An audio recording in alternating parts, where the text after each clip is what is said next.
से तलवार छूटने लगती है, धनुष की प्रत्यंचा खींचते वक्त उसके हाथ कांपने लगते हैं और परिस्थितियों के प्रहार से उसके आत्मविश्वास की दीवार टूटने लग जाती है। कुछ ऐसा ही हुआ था 5000 वर्ष पूर्व गांडीवधारी अर्जुन के साथ। धर्म क्षेत्र कुरुक्षेत्र में अर्जुन ने युद्ध करने से इनकार कर दिया था। अपने बंधु बांधवों के साथ वह नहीं लड़ना चाहता था और इसी को अर्जुन का विषाद योग कहते हैं। अब चलिए मैं आपको ले चलती हूँ आज से 2350 वर्ष पूर्व के एक दृश्य की ओर, जहाँ परिस्थिति कुरुक्षेत्र वाली ही थी, बस कथा के पात्र बदल गए थे। उस दिन अर्जुन ने अपना गांडीव रख दिया था और आज चंद्रगुप्त ने मगध विजय की महत्वाकांक्षा को किनारे रख दिया है।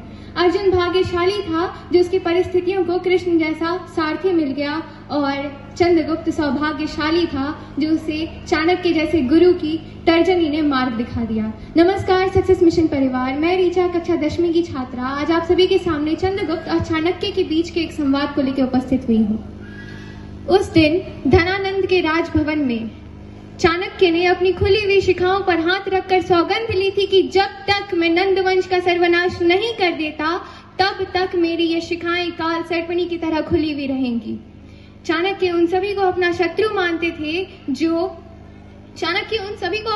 मानते थे जो राजहित के विरुद्ध थे और धनानंद ने राजहित की अवहेलना की थी। उसने यह चिंता करनी छोड़ दी थी कि यदि भारतवर्ष पराधीन हो गया तो क्या होगा।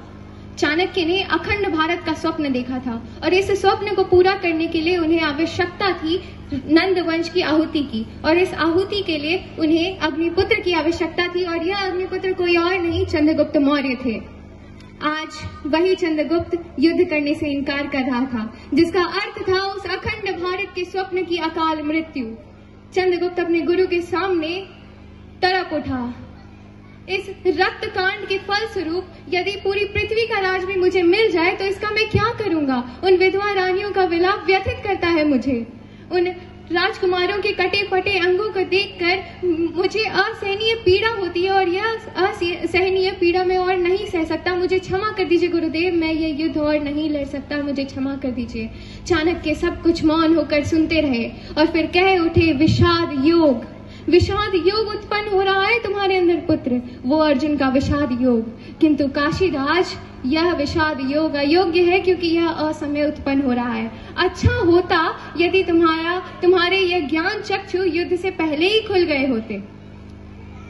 क्या यह तुम्हारी बुद्धिहीनता थी कि तुम्हें युद्ध की भीषणता का ज्ञान नहीं हुआ या फिर तुम्हारी राजभोग की लालसा ने तुम्हें वह ज्ञान होने ही नहीं दिया। अर्जुन के विषाद योग को काटने के लिए भगवान श्री कृष्ण ने भगवत गीता का उपदेश दिया था, किंतु ना तो मैं भगवान श्री वासुदेव कृष्ण हूँ, ना ही मेरे पास उनके जितना ज्ञान है, ना वैभव है, ना सामर्थ्य है और ना ही धैर्य है। मैं विष्णुगुप्त चाणक्य तुम्हारे इस विषाद योग को काटने के लिए तुम्हारा सर काट दूंगा। चंद्रगुप्त, नपुंसकों के साथ कार्य करने का मुझे अनुभव भी नहीं है और ना ही मेरी इच्छा है।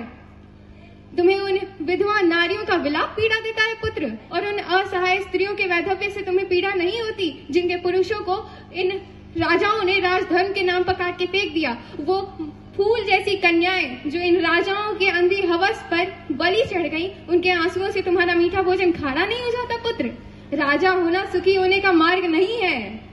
अगर तुम्हें सुख चाहिए था, मन की शांति चाहिए थी, तो चले जाते हिमालय के किसी कंदरा में। क्यों आए हो युद्ध भूमि में, क्यों आए हो चंद्र यहाँ?